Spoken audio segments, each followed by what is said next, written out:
If you will consent to burden your soul with a vow that you should never make and a knowledge you should never dream about, I will promise you in return... You will promise me in return? I will promise you a very entertaining evening. Your offer is far too idiotic to be declined.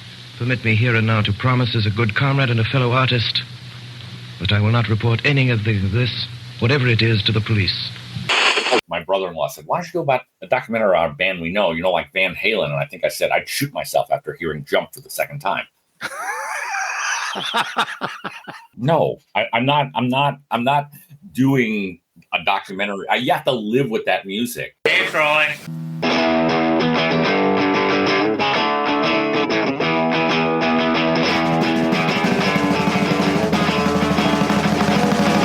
Welcome to Abandoned Albums, the documentary podcast. Each week, your intrepid hosts, Keith R. Higgins and Jeff Calhoun, talk to artists about albums that may have been overlooked or forgotten. Keith and Jeff dig deep into the record crates to unearth the albums you may not even know existed. They also shine a light on and chat with up-and-coming artists whose work we here at Thunderlove Studio have on repeat.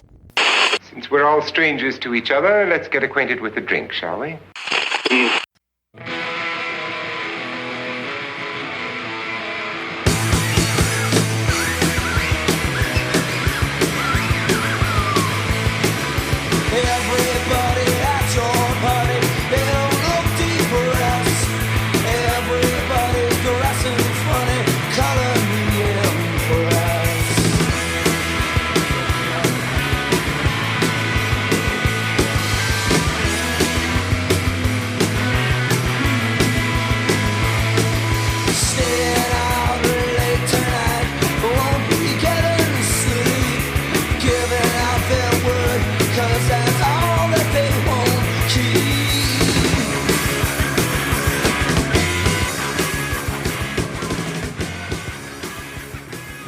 Greetings and salutations from Thunderlove Manor. If you're above a certain age, you recall when the world of music reviewing existed beyond the print pantheon of Robert Christgau, Lester Bangs, and Greil Marcus. In other words, reviewing music was an actual job, and almost every newspaper and magazine had someone who did that. Gorman Bechard's gateway to music examination began as a music writer for his hometown rag in Waterbury, Connecticut, the Waterbury Republican. Very quickly, Gorman set about blazing a creative path that has led him from the brass city of Waterbury to the flashy world of Hollywood, to the bright lights and big city world of New York City publishing, and eventually to being a fiercely independent filmmaker. He has carved a unique place for himself in the world of independent music documentaries by making movies about some artists you know and some you should know. And by the end of his films, they'll be artists that you want to know. As one reviewer said, quote, "What makes Gorman Bechard's documentaries truly work for me is that he takes these highfalutin film concepts and uses them for film documentaries. While he is an obvious fan of his subject, he doesn't try to show them glossed over or hyped up," unquote. Gorman stopped by Thunderlove Studio recently for a chat. Pull up a chair. Here is Keith's conversation with Gorman. Thank you, Gorman, for joining us. Of course. My apologies, Jeff can't be with us. He is on assignment. You are both a writer, a producer, and a director. I want to ask you about the strike, both from a writer perspective and a producer's perspective. Well, I mean, from a writer's perspective, I'm actually a lifetime member of the WGA. I have my one day out of nowhere, my card went from having member since to lifetime member. It just made me feel completely ancient at that point. But there are so many people making hundreds of $millions in Hollywood, and there are the people that do the work. And that's, so I completely support that, because unfortunately, when these contracts are negotiated, no one knows what the next big thing is going to be. At the last contract, no one knew what Netflix was going to be. I think at that point, probably Netflix was some little company sending red envelopes with DVDs out. Right. Streaming was nothing at that point, as it is, it's very difficult as now as a producer filmmaker to see revenue, because the streaming services pay you fractions of a penny for an entire view of a movie, where, that was, I mean, it's at least it's not piracy, but it's pretty damn close. And so I support the strikes. I support the actor strike, the whole thing about an extra and being able to use your face for, in perpetuity, through AI is just freaking ridiculous. These are my words, but across galaxies. So it was like, it wasn't just the world, it was beyond. Well, because they're thinking ahead. It's like they're thinking ahead of like, we're going to need something more than in perpetuity. It's got to be in perpetuity. Most working actors are not making a lot of money. No. They're working and they're creative and they're enjoying it. But I have heard several cases where people have a second job. Yeah. I mean, they're making, probably in the actual real working actor doing, smaller projects, background work. So if they're lucky, they're making 50, 60,000 a year, which in this day and age, you're living in California, you're below the poverty line in California. Cool. I wanted to get your perspective on that because it is, I think it's important. And two, I know that is what you do. You have led a very wild career. Yeah. In my estimation. I mean, you come out and you're writing music reviews for the Waterbury Republican. Yes, I was. By the way, that was right after, within a month of me quitting college because my English teacher told me I did not know how to string together enough words to form a sentence. Some people should not teach. Full stop. Yeah. Or to paraphrase Woody Allen, or did you just teach Jim? And then you really, the line to Hollywood was pretty short. Did you move out to LA to work? I only once. I mean, I did it for like short spurts. I did the horror films in the 80s, Disconnected, and then Psychos in Love. And then that sort of got me this 4-picture deal with Charlie Band at Empire Pictures, which was, look at the time, I'm like, oh my God, I got a 4-picture deal, but not realizing I was dealing with a psychopath who, was basically selling posters and a tagline and couldn't care less about the actual film. And thankfully he went out of business after I made 2 of the films and I was released from that contract. But I was really sort of left with a bad taste in my mouth. And that's when I had this idea for this book about God sending his teenage daughter to save the world. And I just decided I'm going to start writing. And I pretty much spent like from 89 to 2002, pretty much almost writing exclusively. Wow. That's pretty impressive. What Connie felt, she kept to herself. Pulled into a pretty grove of pines and made ourselves comfortable. Then I heard music. How important has music been to you in your creative process? It's everything. Music, more so than even other films. What drives me? What is my passion? What is the reason my wife and I never had kids so we can keep going to concerts? Music is everything to me. Wow. What was the first song or band that really grabbed you? For me, it was Elton John. That was just my be all to end all when I was a kid. As a kid, when I really could start listening and buying my own stuff, there were 2. And it would have been because I was 12 years old and I remember walking into Caldors. And, oh, wow. Yeah. And the guy in the record department basically said, I think you're going to love this. And it was The Rise and Fall of Ziggy Stardust and the Spiders from Mars. From both. All right, then. And the other one was Rod Stewart's Every Picture Tells a Story. Great record. Yeah. Just a great record. Both great records, but Every Picture. Wow. And those were the 2 that, seeing Rod Stewart live, and what a drunken band that was, which sort of, I think, led to the Replacements for me. I think that's why Westerberg wrote the liner notes in the Faces box set. I mean, he admits to seeing them and realizing this was the greatest rock band of all time at that, right then and there. The thing was, my parents were gone early. I had a really cool aunt and uncle that would take me to shows. I saw Elvis Presley at the Garden in 72 when he was skinny. Whoa. Rod Stewart at Dillon Stadium in 72. I saw Bowie in 72. And then when I start now looking back and thinking of all these shows they would take me to see at the old Oakdale tent, I was shooting a rock documentary, and the drummer in the band, he knew all these bands I'd seen, but he had a Carpenter shirt on. I said, "Oh, I saw them too." And he goes, "That's more impressive than skinny Elvis."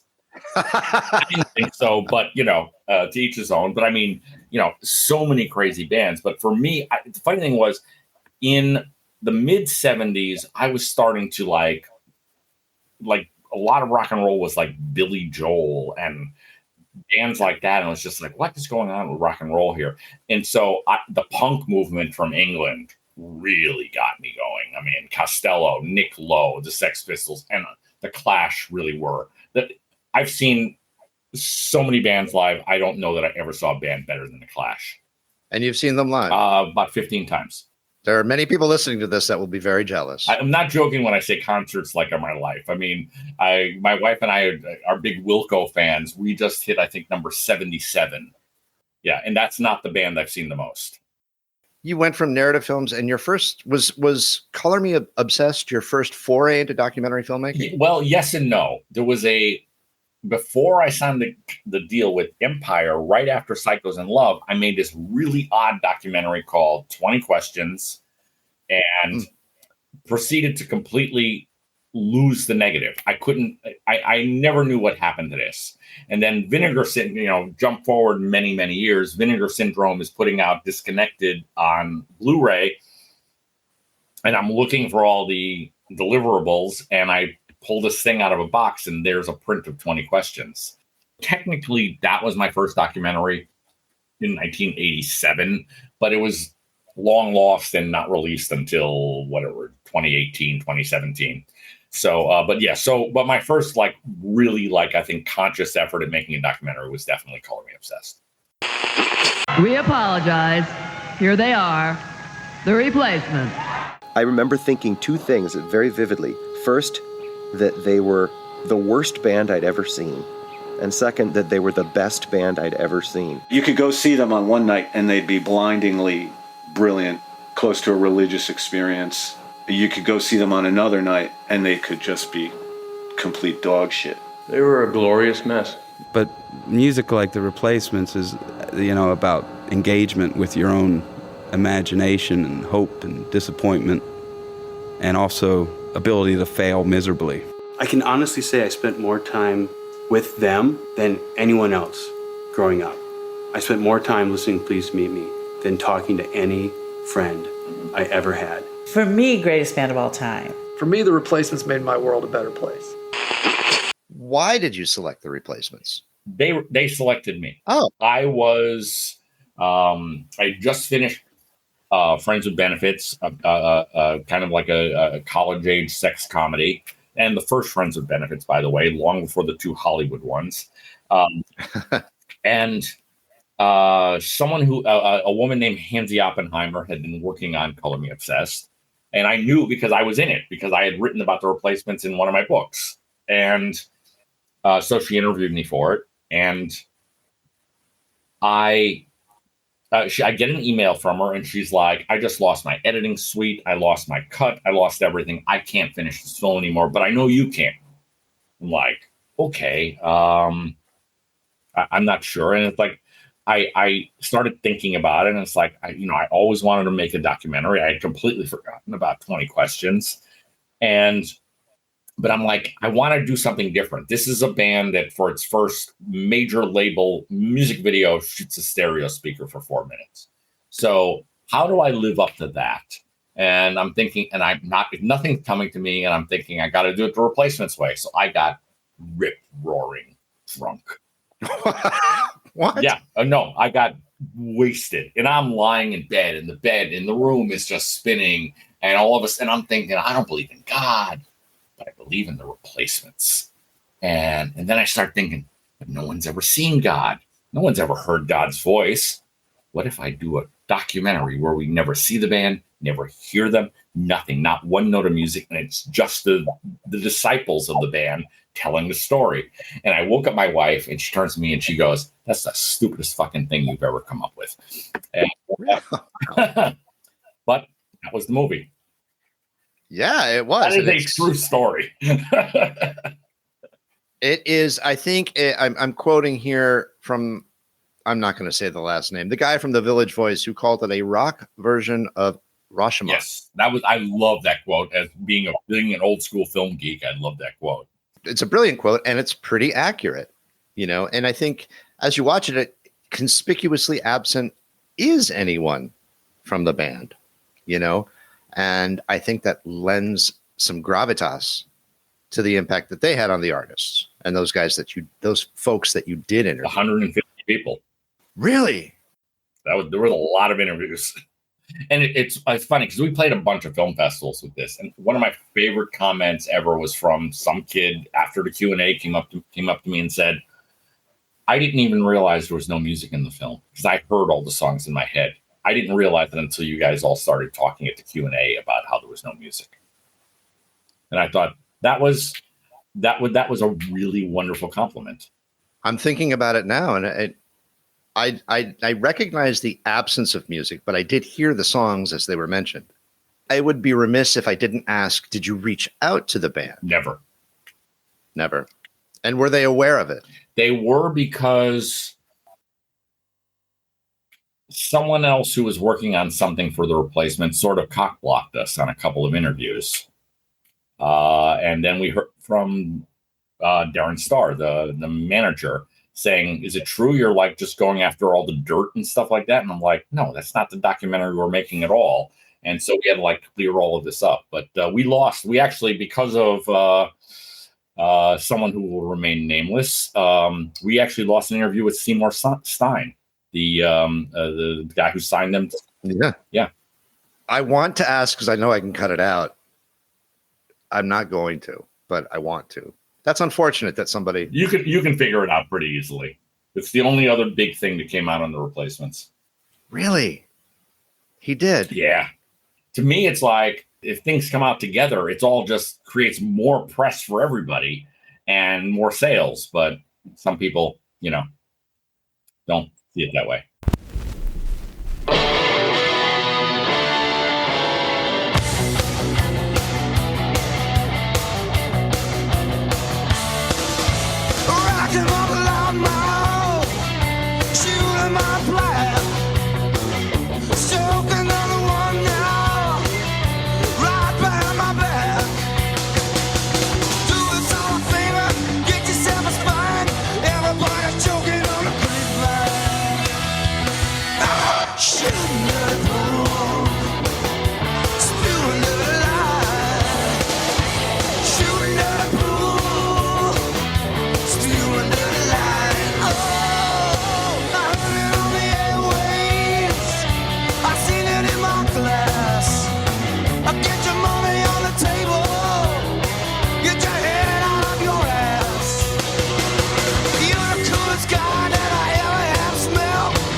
So many people always said, I couldn't afford the music. And I'm like, I never asked the band for the music. And finally there was a screening with Peter Jesperson in the audience. It was in LA. Okay. And I said, okay, let's end this all right now. Peter, stand up. Did I ever ask you for any music rights? And he goes, no, you never contacted us for anything. But the best part of that night was my wife and I went to dinner with him and his wife and Tommy Keene, which was really cool. Wow. Yeah. And Peter went to the bathroom and his wife leans over and goes, she cried the first time he saw it. And I thought that was as much of a, that was all I needed to hear. That's amazing. I did hear through him from all 4 existing members that they loved the documentary in more or less words. Though one person in particular said that they would deny it forever. Oh, well, I can pretty much figure out who that might be. To date, am I correct in saying it is the only Replacements documentary film? Yes. Yeah. I mean, a lot of people have said this to me online, which I would, and I'm not taking full responsibility, but I do feel it's sort of brought back awareness to the band, and suddenly 2 years later they're doing a reunion tour. There's that. There's the repackaging, which I think is brilliant. Rhino is doing a fantastic job with that. Except on Meet Me. Pleased to Meet. I love Pleased to Meet Me. It's one of my favorite albums of all time. My favorite. Absolutely. I thought that was the worst of the repackaging. Really? Tell me more. I really didn't. I mean, it's like I wanted the original album on vinyl. And it just bugged the crap out of me. You couldn't put an extra record in there. I mean, the people, like, I actually really liked the Sorima repackaging. I think that's the best of the Replacements repackaging so far. There's an interview in Color Me Obsessed with a writer by the name of Robert Vodich. Yes. I was particularly struck by how eloquent he spoke about his association on a farm, listening to the Replacements. I was just blown away by that particular interview. There are a lot of people who don't like his interview. Really? Yeah, because they say he goes on too long. Obviously, I loved it because I used so much of it. He wrote to us on, I don't know if it was an email or Facebook, and just said, I used to live on this farm and I had imaginary conversations with Tommy Stinson. And we were like, we were interviewing everybody. So it sort of was, he might be really weird. He might be great. You never know. But I walked out of there thinking, I think I remember turning to Sarah, who was my sound person at the time. And I remember turning to her and saying, that's my favorite interview. Awesome. Yeah, I really enjoyed him. And his candor was wonderful. He laid his heart on the line, and you really got the impression that whole thing about the Replacement, a band, not only Replacements, the whole thing about how a band when you're younger can save your life, literally or figuratively or both. And I really felt you felt that with him. There is something that I've said to people about the Replacements, and and that thing is, when you meet a Replacements fan, a true Replacements fan, in your heart it's a kindred spirit. This is going to sound hokey, but there's something special about that. And there's something special about the band for me. Yeah. And I don't think I'm alone. No, I don't think so at all. I don't like Jimmy Fallon. I'm going to go on record. I don't like him. But when he had him on the show, I had them on the show, his excitement was sweet. Yeah. And it was genuine. So I can appreciate it for that. But I didn't see any of the reunion shows, and I don't, and I think I'm okay with that. Yeah, I mean, they were good. They were really good. The last one I saw was one in Detroit, and Paul, I think, was sick that night. We had no idea, and there was a tent on the stage, and he kept going into the tent and playing from inside the tent. There was what show? It might have been the Denver show where they all switched instruments at the end and played songs from Hootenanny, and people in the audience were so confused and so pissed off. And I'm like, you're seeing the fucking Replacements. This is the Replacements. That's what makes them great, not like a perfect set. You didn't go to see the Replacements to see a perfect set. No. I think that's a giant myth. I think they played more earnestly and honestly than they played drunk and sloppy. I was lucky enough to see them I've seen them a few times. Once in 1987 in Cincinnati, and the Pleased to Meet Me tour, and they played so loud, and they were great.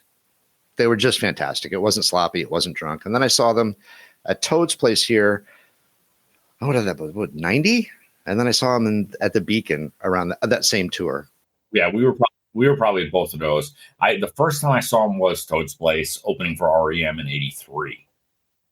And Bob was wearing a dress. And they were just drunken buffoons. I could talk about The Replacements all fucking day. Yeah, we needed a name. Stuck a pin in your backbone. Nobody accepts this, unfortunately, which is why we just make stuff up that's more interesting. Because the name essentially is a way to make fun of how stupid all band names are, you know. We made a top 10 list of the worst band names of all time. Really? Yeah.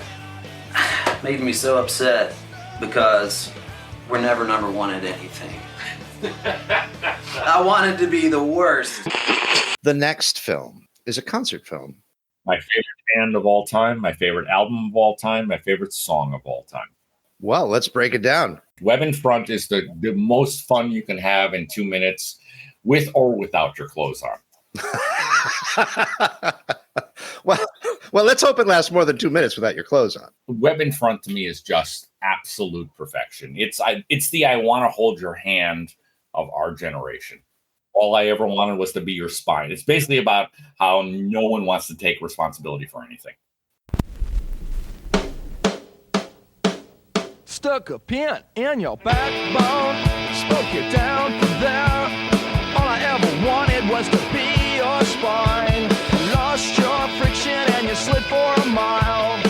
Overdone, overdrive, overlive, override. You're not the one who let me down, but thanks for offering. It's not a voice and I'm not around. Thanks for picking it up on the radio. Sample Joe Rush from a faucet I know. I got a magnet in my head, a magnet in my head. Extra thick, extra long, the weight was wasted. And there's a chance that things will get weird. Yeah, that's a possibility. Although I didn't do anything. No, I didn't do anything. All I ever wanted, all I ever wanted, all I ever wanted. Take us through the shooting of that. You shot it in North Carolina. Yep. Well, the funny thing was, okay, I knew I've known Eric and the guys since I sent them a copy of my book, and we started being friends, and we took them for pizza in New Haven and stuff back in the 90s. And I knew there was going to be a reunion tour, and Eric, I saw them in LA. Eric and his soon-to-be wife were playing a solo gig in just the next town over, Milford. And he texts me the day before and says, "Can we get pizza?" So it's him and his future wife, me and my wife. And I keep saying, I said, we gotta let me film the reunion tour. And he was just, we're not happy. We don't like being on camera, blah, blah, blah. And it was finally my wife and his future wife who basically said, Gorman's not going to let you down, and next thing I know, we're setting up to shoot the 2 gigs in Chapel Hill at Cat's Cradle, which is one of the 10 great rock clubs of all time, with Brian Paulson, one of the great producers, mixing my sound. Wow. I have an amazing crew. I will honestly say those 2 days are my favorite shooting days in my 40 years of doing this. Really? Oh, yeah. Me being on stage, Eric Johnson's side, literally going deaf from the speaker that's like 2 feet from my ear, and doing rack focuses on the camera from Eric Bachman to Eric Johnson, and knowing Sarah, who is one of my other camera people, is on the other side trying not to get killed by Matt Gentling. My God, that was absolute heaven as a filmmaker. Wow. That's quite a statement. 40 years. I cried when I finished the last edit of the film because I knew I couldn't work on the film anymore. I couldn't see any of us as being the mild-mannered one. I mean, we were Husker fucking do. We're lucky we got out of it with our lives. There are things that I'd like to say, but I'm never talking to you again. I love them. 2541. All I know is people say I'm influential. You're the reflection of the moon on the water, but you're not the moon. Man, did you feel the earth shake? Everything, the music and times of Grant Hart. Now, Gorman, I'm going to be very candid with you. This was a tough one for me to watch. I'm not a huge Husker Du fan, and with all due respect to him and his family and his legacy, I found him to be pretty obnoxious and abrasive. Oh, he definitely is. He's definitely that way. Believe it or not, I think it's my best music documentary, though. Really? Yeah, because I really show, I think, I've always wanted to, even in the subsequent films, I wanted to show the life of this independent artist. And he's so candid, like him or not. That he is. And he just pulls no punches and just says it, whatever the hell's on his mind. It just, what to me was a really amazing look at a life on the road, a life in rock and roll, a life as a drug addict. And he had no problems. Like when he talks about his kids and just says, I was a miserable father. He just put it all out there. And I give him credit for that. I loved him for that. That was also a fun one to edit because he gave us a lot of great, like the whole opening. There's a section where he's walking around his lawn of the house where he grew up. Yes. And we didn't know that was happening. He had basically said, "Can I drive today?" And he's one of the worst drivers I've ever. The only person in my crew of me in years on the road that ever got into an accident with a rent-a-car. But anyway. And he says, he pulls up to this empty lot and he goes, "Oh, this is where he's like, okay." He tells us what it is. This is where the house where I grew up with was here and it burned down. And he's like, "Get your cameras ready." I'm like, okay. We get our cameras ready. And he just goes and starts doing the introduction to the house out of nowhere. And it was just like, I remember just having chills and tears in my eyes going, "Oh my God, here's the opening and closing of the film." And then when I was able to figure out a way to double him up for each act, like first act, second act, third act. Yeah.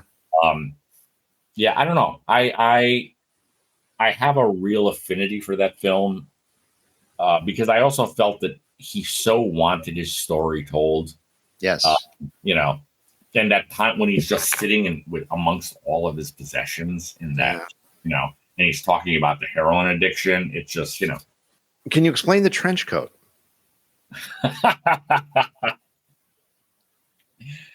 So I told him I wanted to be, I come up with ideas for how I'm going to film something before I even sometimes know who I'm filming. And I wanted to make a rock and roll fog of war, the famous Errol Morris film where he interviews Bob McNamara, Kennedy's Secretary of State, and he's the only person he talks to.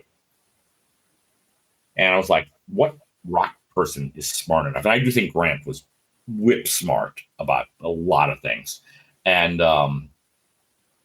so I had this idea in my mind, and I'm in Brussels, Belgium, of all places. Okay. And it's for a thing called Minneapolis Mon Amour, a tribute to Minneapolis rock bands. And they're playing Color Me Obsessed. Grant is also playing. And I'm in the hotel at 6 a.m. eating breakfast. And out of nowhere, this guy comes off the elevator and it's Grant Hart. He gets some food. He sits down with me. And we're talking for 3 or 4 hours just about, the Freemasons, putting our older relatives into rest home. We're not talking about music or film. We're talking about everything else. And to me, in my head, I'm realizing this is the person for the Fog of War movie. And I send him the DVD on the cover of which Bob McNamara is wearing the exact outfit, a London fog raincoat, suspenders, the shirt, everything. Next thing I know, first day of shooting, he shows up in the exact same outfit and wears it the whole shoot. Wow. It sort of spoke of his really quirky sense of humor. So, was he using as you were shooting that film? No, he wasn't. No, he had stopped using a while ago. He would smoke a little weed, but that was it. Okay. I think it was just from all the years. Okay. Yeah.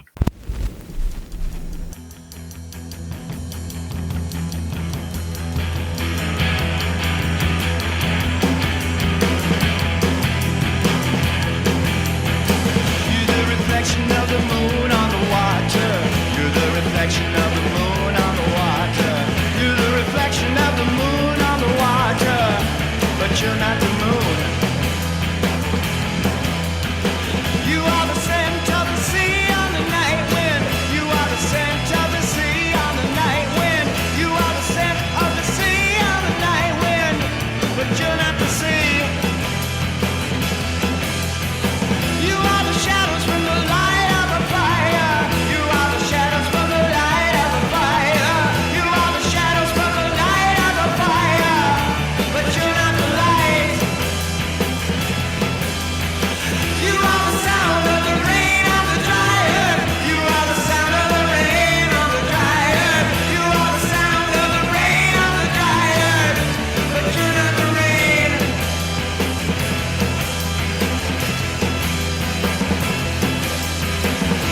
Reflection of the moon on the water.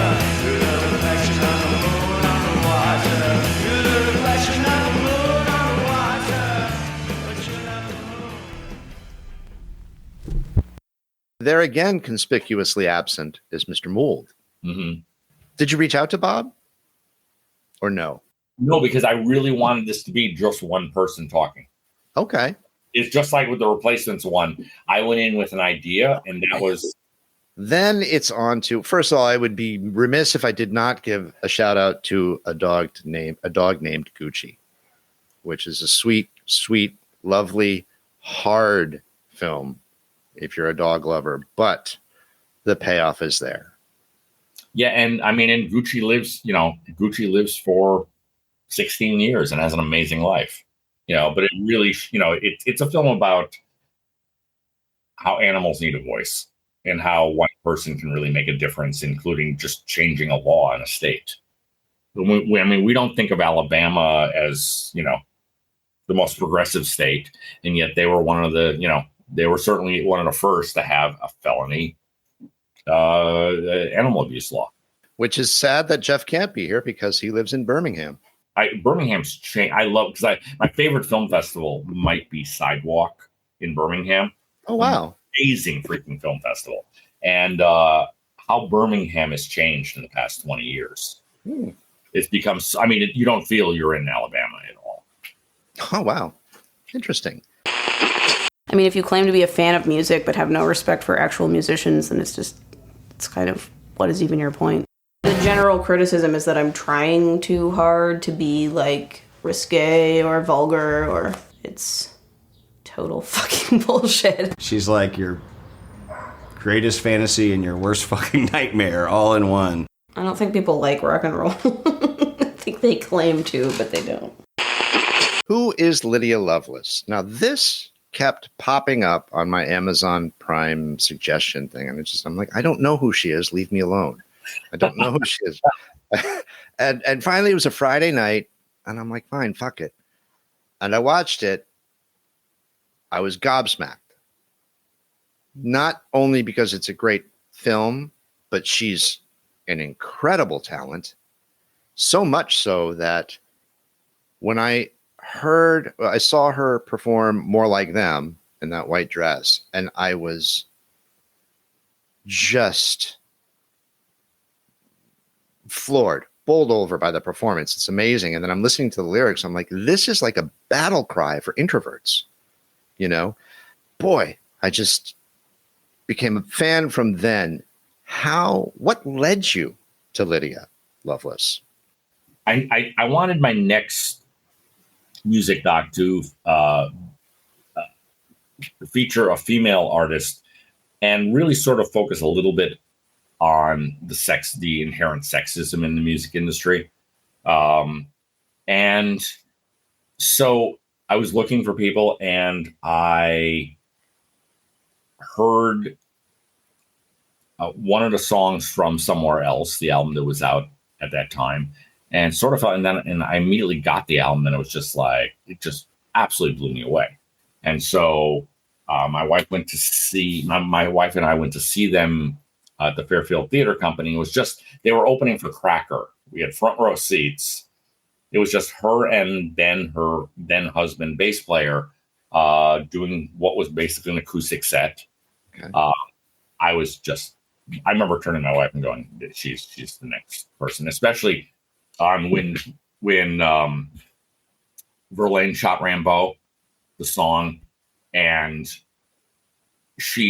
Gotta Be the One I Love at the end and part of the chorus. She was literally standing 10 feet back from the microphone and just filling the room with her voice. And I was just blown away. And I started talking to her then, and we started emailing a little bit. And a month later, her and her whole band are playing at the old, oh my God, the place in Northampton that recently closed, the Iron Horse. Oh, okay. And she was having a cigarette break. I said, I'm going to go have a cigarette break. I don't smoke, but I went outside with her anyway and said, so everyone thinks that you're the next subject. You're the subject of my next music documentary. And I said, you want to make it official? And she goes, let's do it. And it was easy as that. Wow. It was also one of the fastest films to come together. We started shooting in June of 2015. We premiered in February of the following year. Wow. That is fast. That's just super fast, considering my pizza movie took 11 years. Yeah.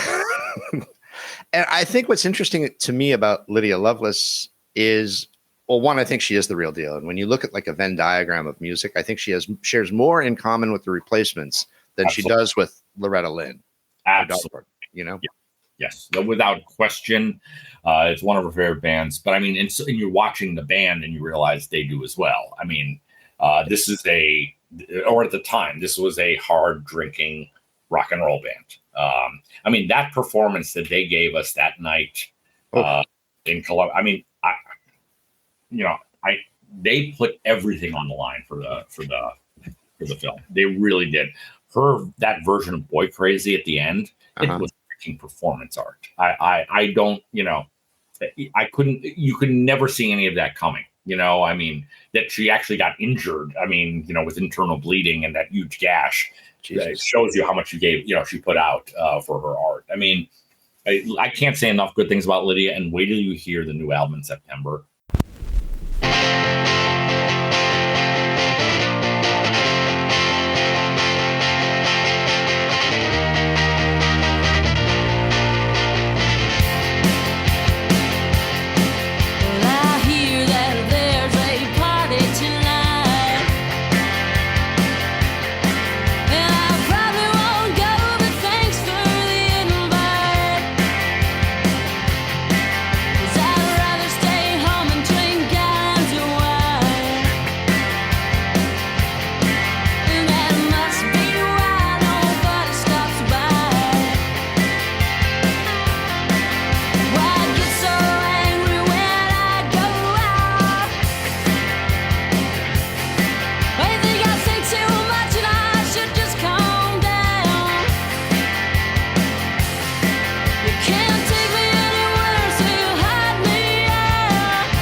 Yeah, I think Lydia is just the real deal, and I want everyone to hear her that wants to hear her, and I think everyone should hear her. Mm-hmm. Much like I feel about the Replacements. I mean, if you like rock and roll and you like the Replacements sort of rock and roll, I mean, unless you really have a thing about female artists, which, a lot of times, it's like a lot, it's like alt country. Someone was putting a list together on Facebook today of like, what's your dream alt country band? Of any, a superstar band, like like a Traveling Wilburys or something, where it's in every. I was the only person who was listing women in the band, and it was like everyone else is just it's like. I'm sorry, I'll listen to Margot Price 10 million times before I listen to a fucking Jason Isbell song.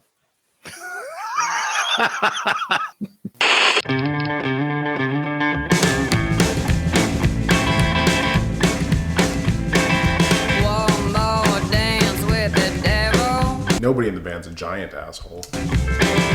One more shot of whiskey. Oh, that's very difficult. One more heaping dose of trouble. What? One more sad song. We're gonna be like a family. And it's working out. Most of the time. I don't think I measure my songs by how good they are. I measure them by how honest they are. Every time she brings me a song, I get excited. And that takes us to the lovely Sarah Shook. With the whole Sarah thing started, so I did the Lydia doc, and now I wanted to do a documentary about someone who didn't even have a record deal. That was basically working a day job, had a kid, and would try to be able to play at night, put her album out herself. And I heard Sidelong, which I think is just a beautiful record. I mean, I literally have Drinking Water Tonight because I drank all the whiskey this morning tattooed on my arm. It's Nice. such White Yoakum. It's such a great song. And reached out to her, and she, and they were everyone involved was very much into it. And I said, let me at least do a music video for you so that, because I think more people should hear you. So I did the song from Nothing Feels Right, but no, Heal Me. I'm sorry. Heal Me was the song. I really think she needs more people to know about her. So I do a free music video for the song Heal Me from Sidelong. And the next thing I know, I'm able to get it premiered by Rolling Stone Country.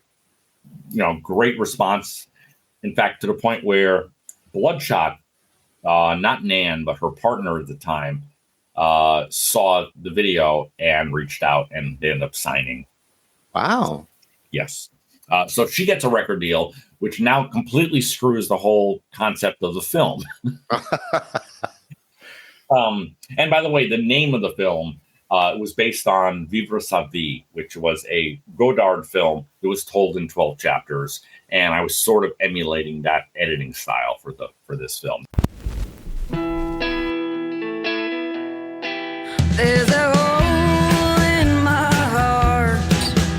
Ain't nothing here can fill. But I just keep thinking surely the whiskey will. And if I keep on drinking till daybreak finds my windowsill, surely the whiskey will. I got a hole in my heart 'cause I've been doing wrong my whole life long. I've had a bad feeling. I got a wound so deep inside me my whole lifetime. Ain't enough time to heal me.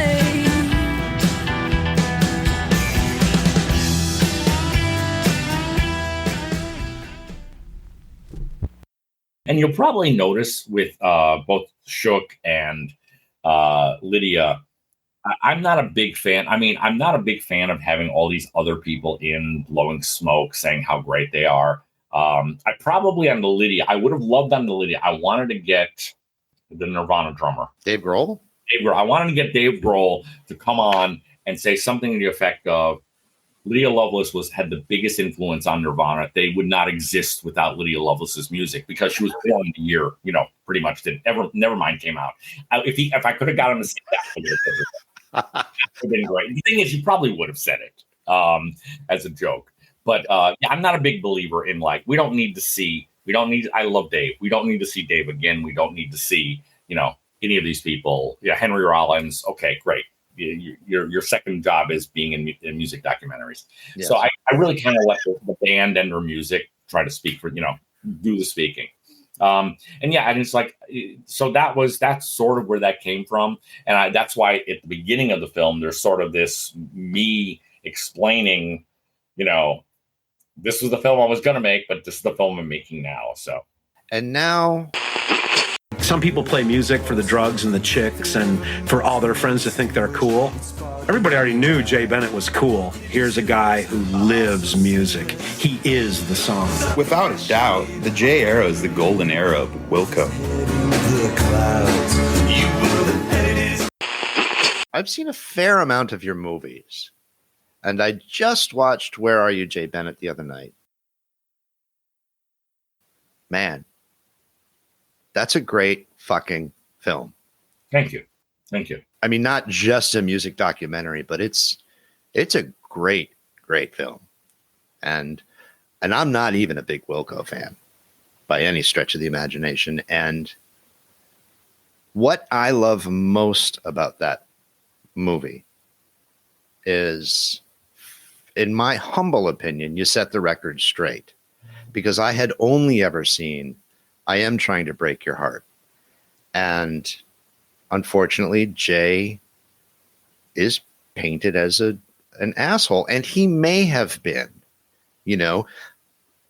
but I don't want to talk out of turn, but in your film, it's revealed that really all that was taking place is creative tension. Yeah, I mean, if you want to say Jay's an asshole, you also have to say Jeff's an asshole. Absolutely. That's the thing. And, I think from everything we can gather and all the interviews we did, the other film was pretty much edited to make Jay look bad. Agreed. And it worked. The first time I saw it, I'm like thinking, this guy's an asshole. Absolutely. But when you saw Wilco back, if you had seen the Wilco of 1996, 97, 98, 99, they would be one of your favorite bands. They were the Replacements. Yeah. That Wilco was mind-blowing. That was a freaking rock band. Mm. I still love Wilco, but if you were to say, what band would you want to see? Which version? I would take the Jay Bennett version without any questions. I mean, I look at it and I go, well, it took 3 people to replace him, so that's pretty much saying a lot.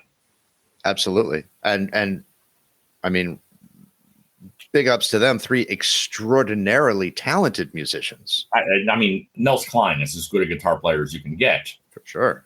Maybe he's almost too good for rock and roll. Wow.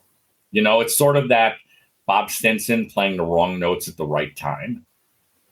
Rock and roll is not supposed to be perfect. Rock and roll is supposed to be chaotic and sloppy, and you don't know what's coming next. That's what you got with Jay Bennett.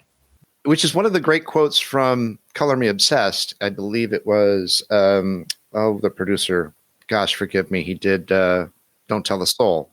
Oh, don't. Yeah. Matt, wasn't Matt Wallace. Yes. It was Matt Wallace. And he said to Paul, to your point exactly, he said to Paul, he's like, all right, that was great. Can we get it in tune now? He's like, I forgot what I played. It's not supposed to be perfect. No, it's not. It just has to be good. It's like, it's supposed to have feeling. It's not, And I think that's what resonates most about the Replacements, about Lydia Lovelace, and about a lot of these bands, is that there's so much feeling in it. Not splitting atoms. It's not terribly complicated. Well, I mean, I'm doing documentaries about bands. I mean, these are not bands that are like hiring me to do the documentaries. I mean, I remember once my brother-in-law said, why don't you go about a documentary on a band we know, like Van Halen? And I think I said, I'd shoot myself after hearing Jump for the second time.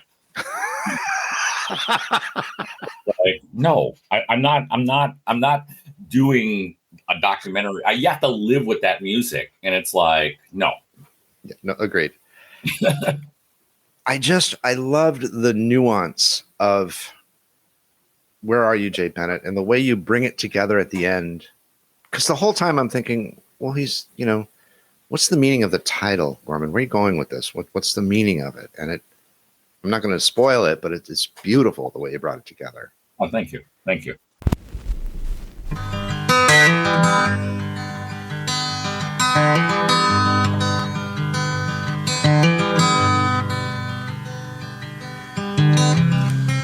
No, I don't have the time to try to make you mine. It's not that I don't really love you, 'cause I do. It's just that I don't have the time.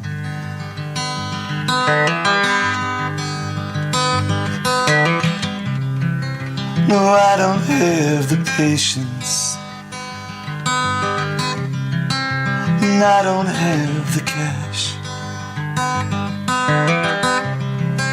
and I don't have the good looks, but I know yours won't last. So run away and I won't follow. Walk away and I just might. Not that I don't really love you, 'cause I do. Just that I don't have the time.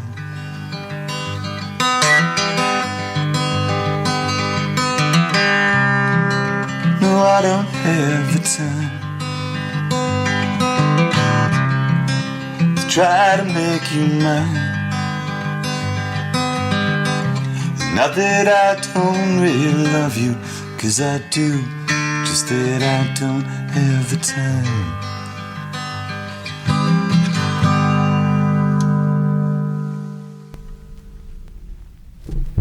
I'm curious about the voice, about Jay's voiceover. Was that something you chose to do the audio as if it were a answering machine, or?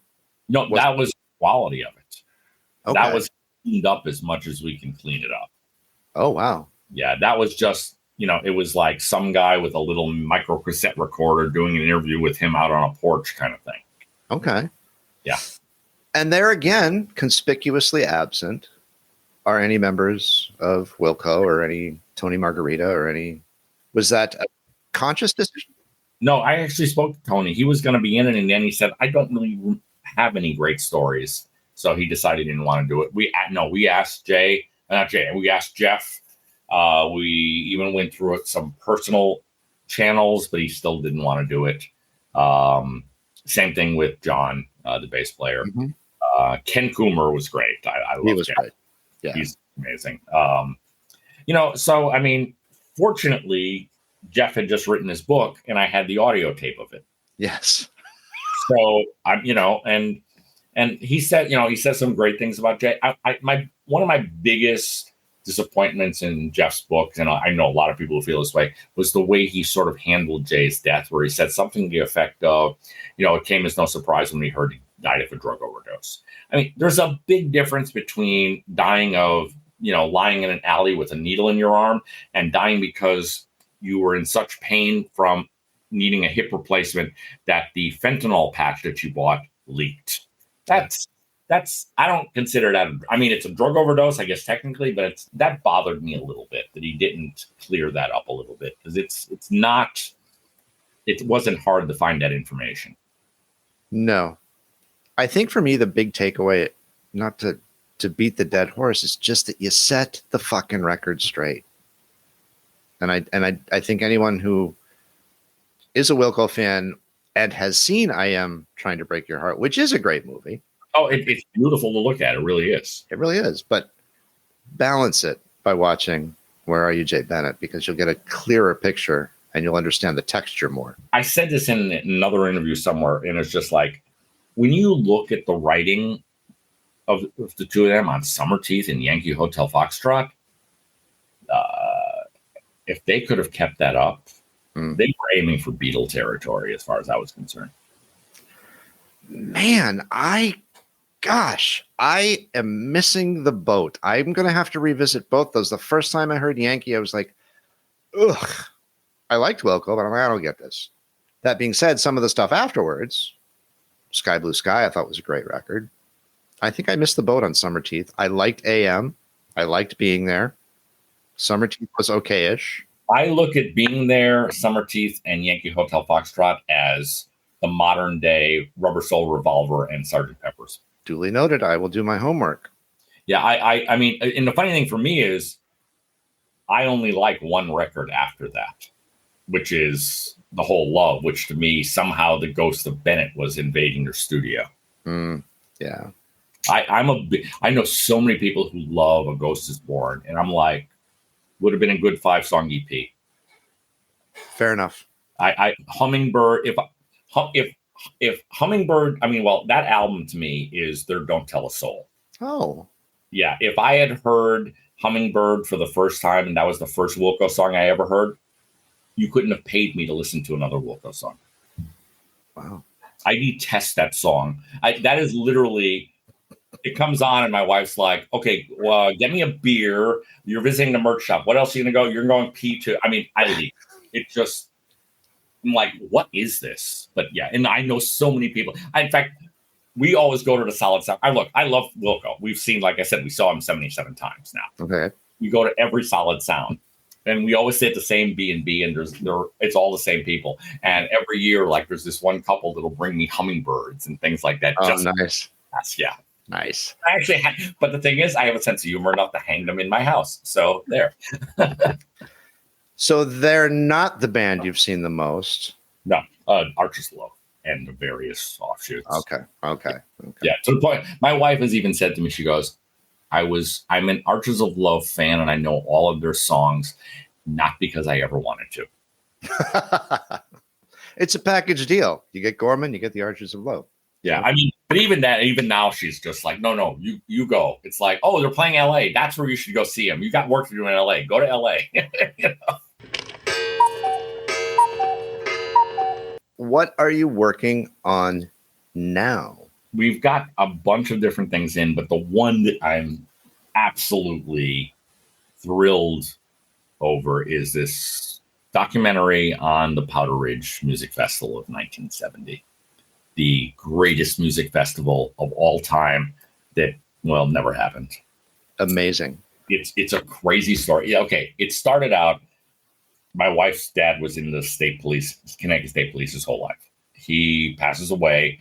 We're driving down I-91 and we see a sign in Meriden from the State Police Museum. She's like, hey, can we stop at this museum? We had the day off. And I'm like, sure. I love quirky museums. So she's looking for pictures of her dad. And I'm walking around and I see this gorgeous framed picture of all these hippies on a hill. And it says Powder Ridge. And I'm like, what the hell is this? We go home. She starts, she tells me, don't you remember? I think my dad told us about this and he directed Traffic at it as a rookie cop. Like, okay, so she starts doing she loves doing research for me. And she says, there's a short film here because it's this whole festival. She started telling me more. And then we start doing more research. And then it's like, there's some mob involvement. Yeah. And then, and then we do more. There was this 5-piece story in the Hartford Courant, claiming that none of it was really ever going to happen. It was all a ripoff. The town puts the injunction on, 40,000 kids show up anyway. It's nothing but sex and drugs with no rock and roll, Melanie. But the more we start peeling back the layers, I mean, there is racism. There is anti-Semitism. The whole Hartford Courant story was nonsense. I believe that it was basically they were being fed by the New York State's attorney, Lefkowitz, because he was running for re-election and he thought going after a mobster who had ripped off kids for $20 was a good thing. This concert was going to happen. The problem was that everyone was getting paid in cash. I spoke to there was a film, a Woodstock-like documentary that was being made. The director was a two-time Oscar nominee. Martin Scorsese was their PA. No joke. Wow. And he's like, I'm doing this interview with this 96-year-old guy who's I hope I'm like that at 96. You're never going to guess how we got paid. And I'm thinking, I think I know, but why don't you tell me first? Paper bags filled with $20 bills, $25,000. And that's how everyone got paid. So it was going to happen. The problem was the town did not like Lou Zemmel, who owned Powder Ridge. Okay. So they were trying to do anything to make him fail. And the town wasn't really keen on this to begin with. They had came up with a contract where they agreed to allow 18,000 people to show up. Now, Ray Filiberti, the mob guy, printed 50,000 tickets. Of course he did. Of course he did. 4 times the same tickets with the same numbers over 4 times. So 200,000 tickets were sold. Yeah, and the town was just was not happy about any of this. You know, they didn't want, and they would put flyers up. We don't want, stay away, dirty, stinking hippies. That's their quote, and not mine. And yet they though, once the kids showed up anyway, tons of the town folks loved being there with their binoculars, watching the nude, teenagers, swimming in Lake Bisic.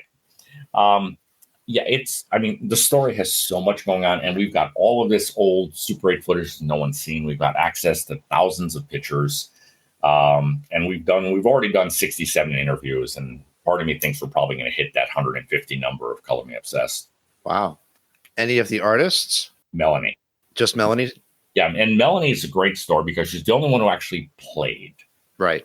And she decides she's going to go anyway. She gets there. She hops on a 1010 Winds truck and gets a ride in and she said, I get out of the truck. It's like, I just looked like every girl there. No one was paying attention to me.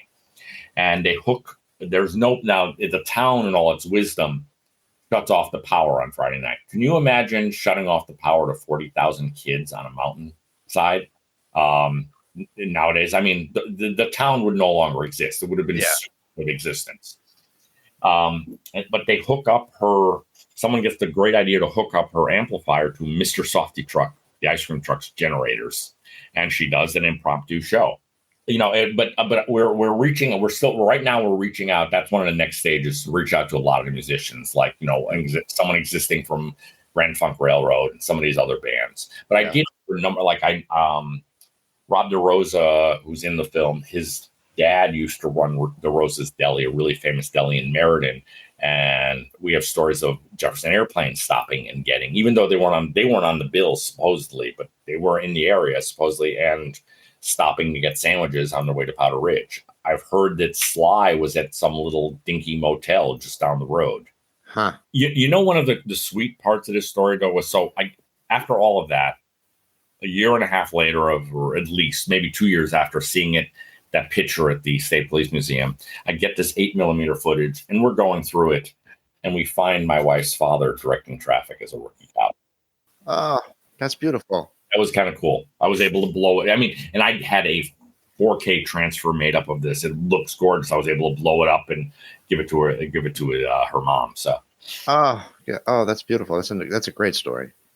What a great way to button the show. I'm very excited about it. I look forward to seeing it myself. I wish, it sort of makes the whole event makes the kid who did the fire festival look like a complete amateur when it comes to running the festival. That's exactly what I was thinking. Yep. He had no idea what he was doing. You should have learned from these guys. Gorman, thank you for your time. I really appreciate it. Real quickly, do you have any concerns about me editing? As we talked about. Yeah, no. And by the way, it's really nice to talk to someone who knows who they're interviewing. Thank you so much. Thank you. This was a hoot. I appreciate it. I'm going to edit and I'm going to drop it Wednesday. I will drop you a note once I do. Send me the links. I will. And we will post it everywhere. Thank you. And I appreciate it. Thank you so much. Thank you so much. This was actually fun. Many thanks to Gorman for sharing his time and stories with us. Be sure to check out the show notes section for links to Gorman's work and the bands you heard mentioned during this podcast. Our theme song is Rocket Sled by Blip. Abandoned Albums was recorded at Thunder Love Studios. Written and produced by Keith R. Higgins and Jeff Calhoun. Engineered and mixed by Steve Beasley with the help of Mike Hunt. Edited by AJ Royce. You heard the following songs during this podcast. Color Me Impressed and Shootin' Dirty Pool by The Replacements. Web in Front by Archers of Loaf. You're the Reflection of the Moon on the Water by Grant Hart. More Like Them by Lydia Lovelace. Heal Me by Sarah Shook and the Disarmers. And lastly, I Don't Have the Time by Jay Bennett. You can stream all of these artists on your favorite streaming service. Also, be sure to check out Gorman's movies on whatever streaming platform you watch your music documentaries on. Original music by Mike Pellegrino.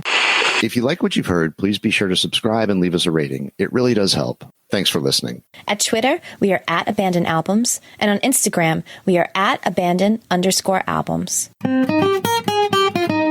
Grazie. Bailey Leaf. Rob Janicki.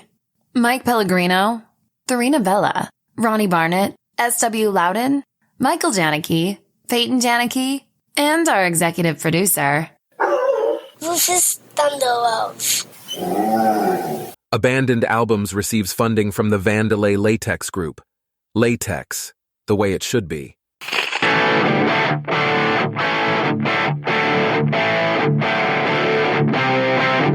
And now, until we meet again next time, I remain as always obediently yours. Abandoned Albums is a production of Paw Print Media.